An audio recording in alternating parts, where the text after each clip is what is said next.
Since the Hamas terrorist attacks on October the 7th, war memorials across the nation have been graffitied and defaced by pro-Palestinian protesters. And on Sunday, they hit the war memorials in Canberra for the third time, defacing memorials on Anzac Parade. Just 2 weeks ago, the walls of the Australian War Memorial were defaced with slogans, and the Vietnam Veterans War Memorial was graffitied in March. Do these people understand that these memorials are there to honour the service to veterans and to honour the veterans who we have lost? Who were fighting for their country. They were fighting for our freedoms. The freedoms they won for all of us. The freedoms that meant that Australians can protest peacefully. To say it's a slap in the face to all veterans isn't strong enough. It is an absolute kick in the guts. It's a rejection of their sacrifices, and it hurts every Australian veteran and their families. Do these people really think that this helps their cause? Do they really think that these disgusting acts of vandalism will bring about a ceasefire? Do they really think it will ease the suffering of the Palestinian people? I don't think these people have any idea what it's like to have to go to war and have to fight, to see your mates killed in front of you, or to come home with injuries that mean you will never be the same again. As a veteran said to me this morning, and I quote, "How dare these people who probably haven't served are defacing these memorials because of their misguided ideologies," end quote. And another who said, and I quote, "It feels like they are spitting on the graves of our fallen veterans," end quote. War memorials and cenotaphs for our fallen soldiers are in most towns and cities across this nation. They are visual reminders of the horrors of war and the appalling, unimaginable conditions any soldier faces on the front line.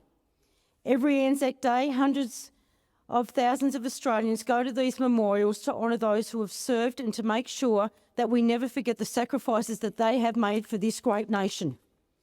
Without the selflessness and commitment of all who have served, the freedoms that we all enjoy, the democracy and the rule of law may never have been possible. And by the way, if they think this is helping their cause, if they think this will bring more Australians out to protest about the war in Gaza, they are terribly, sadly mistaken. I think most Australians are appalled at what we have seen in Canberra this morning. Most Australians honour the sacrifices of our armed forces. Many Australians have veterans in their families, fathers, mothers, sons and daughters who have put their lives on the line for this country. For our freedoms, I am sure they join in me condemning anyone who defaces or graffitis our war memorials. There are laws that protect our war memorials, and I would encourage the police to find these people and prosecute them to the full extent of the law. War memorials have been defaced before, which is awful, and I will never understand it. But since the Gaza war, we have seen this happen across the country, and once again, I think the Greens should be reflecting on their behaviour in this chamber. The Greens should be reflecting on how their divisive behaviour in this chamber is fuelling the division in the pure fabric of this Australian society. Please think about what you are doing and what it is doing to the nation, because you are ripping it apart because of your actions in this chamber.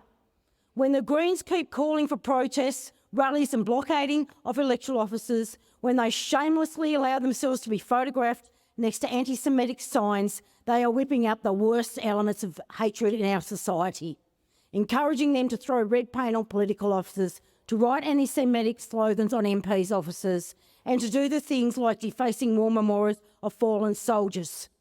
The Greens are whipping up an atmosphere of hate and division, all for votes. All for votes.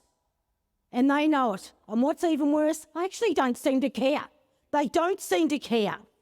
Their actions don't help anyone, and it certainly won't hasten the end of war in Gaza and the end of suffering of the Palestinian people.